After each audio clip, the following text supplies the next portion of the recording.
Hello friends, कैसे हो आप सब। आशा करता हूँ अच्छे होंगे। आपका अपने यूट्यूब चैनल लर्न विद दिमाग में स्वागत है। आज की इस वीडियो में बहुत बड़ी खुशखबरी आपको सुनाने वाले हैं। उत्तर प्रदेश पुलिस भर्ती 2023 का जो है नोटिफिकेशन आ चुका है, जिसमें 60,000 पदों पर भर्ती होनी है। तो आइए देखते हैं भर्ती से संबंधित कुछ महत्वपूर्ण बातें और जानकारी को आगे बढ़ाते हैं। यदि आप हमारे चैनल पर पहली बार आए हैं तो चैनल को सब्सक्राइब करें, वीडियो लाइक करें और शेयर करें। और इस वीडियो में नोटिफिकेशन के संबंधित जो है समस्त कठिनाइयाँ जो हैं उनका समय निराकरण करूंगा, और इस वीडियो में मैं आपको बताऊंगा भर्ती से संबंधित कुछ महत्वपूर्ण बातें। यहाँ पर साफ साफ लिखा हुआ है, यह विज्ञापन एवं अन्य सुसंगत सूचनाएं बोर्ड की वेबसाइट पर उपलब्ध रहेंगी। कृपया समय सारणी देखें। पुलिस में आरक्षी नागरिक पुलिस के पदों पर सीधी भर्ती। उत्तर प्रदेश पुलिस की जो सीधी भर्ती है उसका नोटिफिकेशन जो है आउट हो चुका है।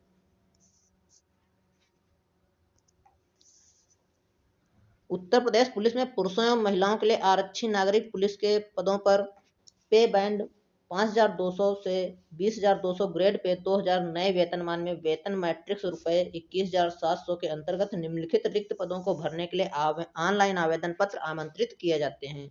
उत्तर प्रदेश पुलिस ने जो है आज ही अपना नोटिफिकेशन जारी किया है।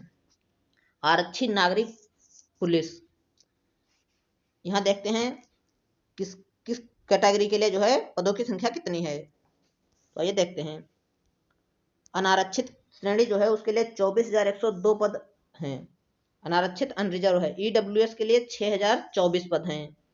अन्य पिछड़ा वर्ग जो है ओबीसी, उसके लिए 16,264 पद हैं। अनुसूचित जाति के लिए 12,650 पद हैं और अनुसूचित जनजाति के लिए 1,204 पद हैं। कुल मिलाकर के 60,244 पद हैं, जो कि उत्तर प्रदेश इतिहास की पहली भर्ती है जो इतनी बड़ी संख्या में है। आरक्षी नागरिक पुलिस के पद पर भर्ती हेतु पुरुष एवं महिला अभ्यर्थी पात्र होंगे। यह भर्ती जो है महिला एवं पुरुष दोनों के लिए है। परीक्षा के पूर्व किसी भी समय रिक्तियों की संख्या परिवर्तित की जा सकती है। भर्ती किसी भी समय या भर्ती के किसी स्तर पर बिना कोई कारण बताए निरस्त की जा सकती है। आइए देखते हैं ऑनलाइन आवेदन शुल्क जमा प्रारंभ होने की तिथि। इसका जो ऑनलाइन आवेदन है वो 27/12/2023 से शुरू होगा और आवेदन करने की अंतिम तिथि जो है वो 16/1/2024 है। ऑनलाइन आवेदन शुरू होने की जो तिथि है वो 27/12 से इसके आवेदन जो है शुरू हो जाएंगे ऑनलाइन होना, और आवेदन की अंतिम तिथि जो है वो 16/1/2024 है। शुल्क शुल्क जमा करने की अंतिम तिथि जो है वो 18/1/2024 है। आवेदन शुल्क कितना लगेगा, तो आइए बात करते हैं। इस भर्ती प्रक्रिया के लिए आवेदन शुल्क रुपए 400 है। इस आवेदन शुल्क कितना होगा, 400 रुपए जो है इसके लिए आवेदन शुल्क निर्धारित किया गया है। आइए सब देखते हैं एलिजिबिलिटी अर्हताएं। तो सबसे पहला है राष्ट्रीयता। भर्ती के लिए आवश्यक है कि अभ्यर्थी भारत का नागरिक हो। तिब्बती शरणार्थियों जो भारत में स्थायी निवास के अभिप्राय से 1 जनवरी 1962 के पूर्व भारत में आया हो, या भारतीय उद्भव का ऐसा व्यक्ति जिसने भारत में स्थायी निवास करने के अभिप्राय से पाकिस्तान, म्यांमार, श्रीलंका या किसी पूर्वी अफ्रीकी देश, केन्या, युगांडा और यूनाइटेड रिपब्लिक ऑफ तंजानिया, पूर्ववर्ती तंगानिका और जंजीबार से प्रोजन किया हो। आगे देखते हैं शैक्षिक अर्हताएं। एजुकेशनल क्वालिफिकेशंस क्या हैं इसके लिए। भारत में विधि द्वारा स्थापित बोर्ड द्वारा 10वीं एवं 12वीं कक्षा उत्तीर्ण या सरकार द्वारा मान्यता प्राप्त उसके समकक्ष अर्हता होनी चाहिए। एजुकेशनल क्वालिफिकेशन क्या है। एजुकेशनल क्वालिफिकेशन जो है वो कक्षा 10 और 12वां कक्षा उत्तीर्ण होना चाहिए। इंटर पास अभ्यर्थी जो है इसके लिए आवेदन कर सकते हैं, या इंटर के समकक्ष कोई भी जो है कोर्स आपके पास है यदि, तो आप उसके लिए आवेदन करने के योग्य माने जाएंगे। आवेदन करते समय अभ्यर्थी को अपेक्षित शैक्षिक अर्हता अवश्य धारित करनी चाहिए। मतलब अभ्यर्थी जो है आवेदन करते समय उसके पास जो आवश्यक शैक्षिक योग्यता है उसके पास होनी चाहिए। अपेक्षित शैक्षिक अर्हता परीक्षा में सम्मिलित हुए अथवा सम्मिलित होने वाले अभ्यर्थी पात्र ना होंगे। नेक्स्ट है आवेदन पत्र में प्रदर्शित शैक्षिक अर्हता की यथार्थता, शुद्धता एवं समकक्षता को सिद्ध करने के लिए अभिलेखीय साक्ष्य प्रस्तुत करने का दायित्व तो अभ्यर्थी का होगा। इस संबंध में बोर्ड का अंतिम निर्णय मान्य होगा। अधिमान्य अर्हताएं क्या हैं। यहाँ पर जो आपको प्रेफरेंस मिलेगा वो किन चीजों पर मिलेगा। अन्य बातों के समान होने पर ऐसे अभ्यर्थी को अधिमान प्रेफरेंस दिया जाएगा जिसने DOE-ACC से सोसाइटी से कंप्यूटर में ओ स्तर का प्रमाण पत्र प्राप्त किया है। जिस अभ्यर्थी ने ओ लेवल का कोर्स किया है कंप्यूटर का, उसको जो है प्रेफरेंस दिया जाएगा। प्रादेशिक सेना में न्यूनतम 2 वर्ष की अवधि तक की सेवा की हो या राष्ट्रीय कैडेट कोर बी का प्रमाण पत्र प्राप्त किया हो। इसके लिए आइए देखते हैं आयु से संबंधित बहुत ही महत्वपूर्ण बात जो है, इसमें आयोग ने जो है बहुत बड़ी गलती कर दी है, क्योंकि कोरोना से संबंधित जो है 2 या 3 साल खराब हुए, उसमें कोई भी छूट नहीं दी गई है। इससे जो है छात्रों के साथ बहुत बुरा हुआ है जो ओवरएज छात्र हो गए हैं। भर्ती के लिए आवश्यक है कि पुरुष अभ्यर्थी ने दिनांक 1/7/2023 को 18 वर्ष की आयु प्राप्त कर ली हो। आयु की गणना जो है 1 जुलाई 2023 से होगी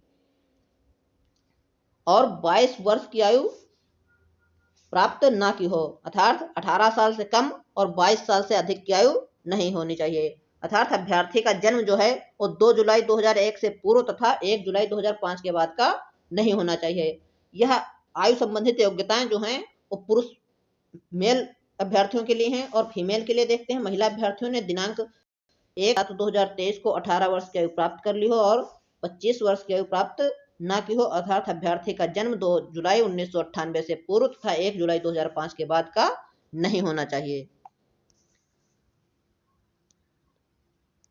परंतु अन्य पिछड़ा वर्ग, अनुसूचित जातियों, अनुसूचित जनजातियों और ऐसी अन्य श्रेणियों के अभ्यर्थी केवल उत्तर प्रदेश के मूल निवासी के लिए अधिकतम आयु सीमा में छूट प्रवृत्त शासनादेशों में निहित प्रावधानों के अनुसार मान्य होगी।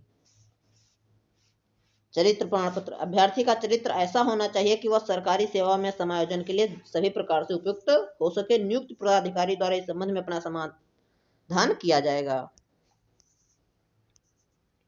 वैवाहिक स्थिति देख लेते हैं हम लोग। नियुक्ति के लिए ऐसे पुरुष अभ्यर्थी पात्र न होगा जिसकी एक से अधिक पत्नियां जीवित हो, या ऐसी महिला अभ्यर्थी पात्र न होगी जिसने ऐसे पुरुष से विवाह किया हो जिसकी पूर्व से एक पत्नी जीवित हो। परंतु सरकार किसी व्यक्ति को इस नियम के प्रवर्तन से छूट दे सकती है यदि उसका समाधान हो जाए। ऐसा करने के लिए विशेष कारण विद्यमान हैं। यदि कोई अभ्यर्थी द्विविवाह अथवा बहुविवाह करने का दोषी पाया जाता है तो उसके विरुद्ध विधिक कार्रवाई की जा सकती है।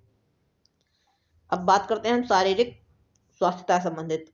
किसी अभ्यर्थी को सेवा में किसी पद पर तब तक नियुक्त नहीं किया जाएगा जब तक कि मानसिक और शारीरिक दृष्टि से उसका स्वास्थ्य अच्छा ना हो। भर्ती की प्रक्रिया से संबंधित देखते हैं। भर्ती प्रक्रिया जो है लिखित माध्यम से होगी और एग्जाम जो है ऑफलाइन मोड में होगा। ऐसे अभ्यर्थी जिनके आवेदन पत्र प्रथम दृष्टया सही पाए जाएंगे ऑफलाइन लिखित परीक्षा में सम्मिलित होने की अपेक्षा की जाएगी। लिखित परीक्षा में वस्तुनिष्ठ प्रकार का प्रश्न पत्र रखा जाएगा। लिखित परीक्षा जो है वो 300 अंकों की होगी। लिखित परीक्षा टोटल कितने नंबरों की होगी? 300 अंकों की होगी, जिसकी समय अवधि 2 घंटे होगी। समय कितना होगा? 2 घंटे की परीक्षा जो है वो 300 अंकों की होगी। इस लिखित परीक्षा में निम्नलिखित 4 विषय होंगे, जिसमें सामान्य ज्ञान, जनरल नॉलेज, सामान्य हिंदी, संख्यात्मक एवं मानसिक योग्यता, मानसिक अभिरुचि, बुद्धिलब्धि एवं तार्किक क्षमता अर्थात रीजनिंग से संबंधित क्वेश्चन पूछे जाएंगे। अभ्यर्थी को लिखित परीक्षा में गलत उत्तर देने के लिए ऋणात्मक अंक प्रदान किए जाएंगे। यहाँ पर नेगेटिव मार्किंग भी सम्मिलित है इस परीक्षा में। इस लिखित परीक्षा में कुल 150 प्रश्न होंगे। एक प्रश्न टोटल कितने नंबरों का होगा? 300 नंबरों की परीक्षा होगी और परीक्षा में 150 प्रश्न होंगे, अर्थात एक क्वेश्चन जो है वो 2 नंबर का होगा, जिनमें प्रत्येक सही उत्तर के लिए 2 अंक निर्धारित हैं। आरक्षी भर्ती की नियमावली के अनुसार उक्त भर्ती में अभ्यर्थियों को प्रत्येक गलत उत्तर के लिए 0.5 ऋणात्मक अंक प्रदान किए जाएंगे। यह लिखित परीक्षा एवं आधारित परीक्षा प्रणाली के अनुसार संपन्न कराई जाएगी। लिखित परीक्षा का पाठ्यक्रम परिशिष्ट 1 पर संलग्न है। लिखित परीक्षा में एक से अधिक पालियों में अथवा एक से अधिक दिनांकों को विभिन्न पालियों में विभिन्न प्रश्न पत्रों के साथ संचालित कराए जाने की दशा में ऐसी परीक्षाओं में सम्मिलित होने वाले अभ्यर्थियों द्वारा प्राप्त अंकों के सामान्यीकरण नॉर्मलाइजेशन हेतु बोर्ड द्वारा नॉर्मलाइजेशन प्रक्रिया का प्रकाशन विषय सूचना विज्ञप्ति संख्या PRPB 155/2023 दिनांक 18/12/2023 में विहित प्रक्रिया अपनाई जाएगी। अर्थात यहाँ पर नॉर्मलाइजेशन की प्रक्रिया भी होगी। नॉर्मलाइजेशन शामिल है इस परीक्षा में।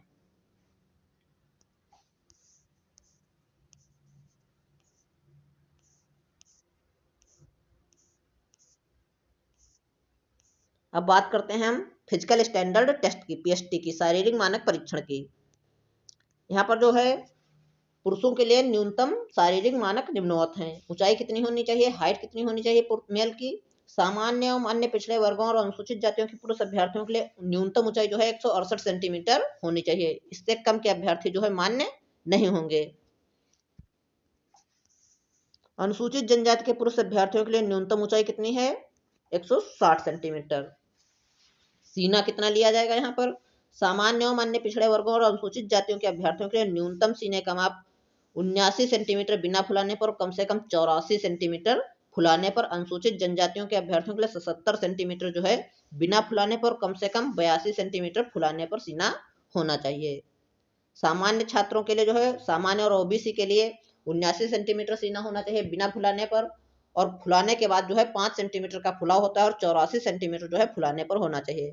वहीं पर अनुसूचित जनजातियों के अभ्यर्थियों के लिए 70 सेंटीमीटर बिना फुलाने पर और कम से कम 82 सेंटीमीटर फुलाने पर होना चाहिए, अर्थात 5 सेंटीमीटर का न्यूनतम फुलाव अनिवार्य है।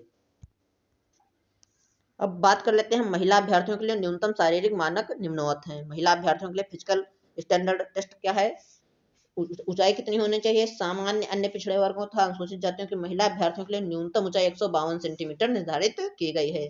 महिला अभ्यर्थी जो अनरिजर्व हैं और ओबीसी की हैं उनके लिए 152 सेंटीमीटर हाइट होनी चाहिए। इससे कम की हाइट मान्य नहीं होगी। अनुसूचित जनजातियों की महिला अभ्यर्थियों के लिए न्यूनतम ऊंचाई 147 सेंटीमीटर होनी चाहिए। यहाँ पर वजन की बात करते हैं, वजन कितना होना चाहिए, महिला अभ्यर्थियों के लिए न्यूनतम वजन 40 किलो होना चाहिए। कोई भी ऐसी महिला अभ्यर्थी जिसका वजन 40 किलोग्राम से कम है तो वो मान्य नहीं होगी। अब बात कर लेते हैं हम यहाँ शारीरिक दक्षता परीक्षण की।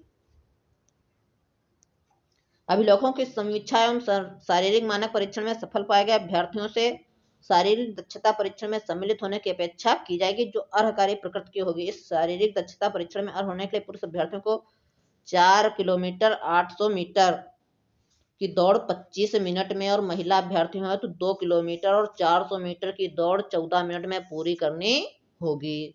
यहाँ पर जो है 4 किलोमीटर और 800 मीटर की दौड़ जो है वो 25 मिनट में पुरुषों के लिए और लगभग 2.5 किलोमीटर की दौड़ महिला अभ्यर्थियों के लिए 14 मिनट में पूरी करनी होगी। वे अभ्यर्थी जो विहित समय के भीतर दौड़ पूरी नहीं करते हैं भर्ती के लिए पात्र नहीं होंगे तथा उसी स्तर पर चयन प्रक्रिया से बाहर हो जाएंगे।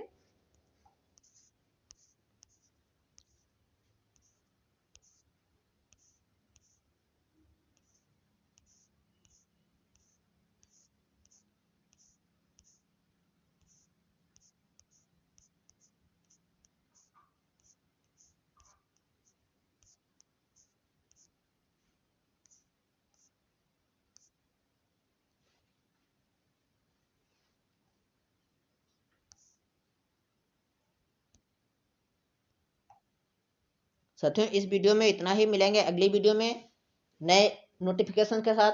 यदि आपको कोई भी नोटिफिकेशन आता है तो सबसे पहले आपको सूचित किया जाएगा। तब तक के लिए धन्यवाद।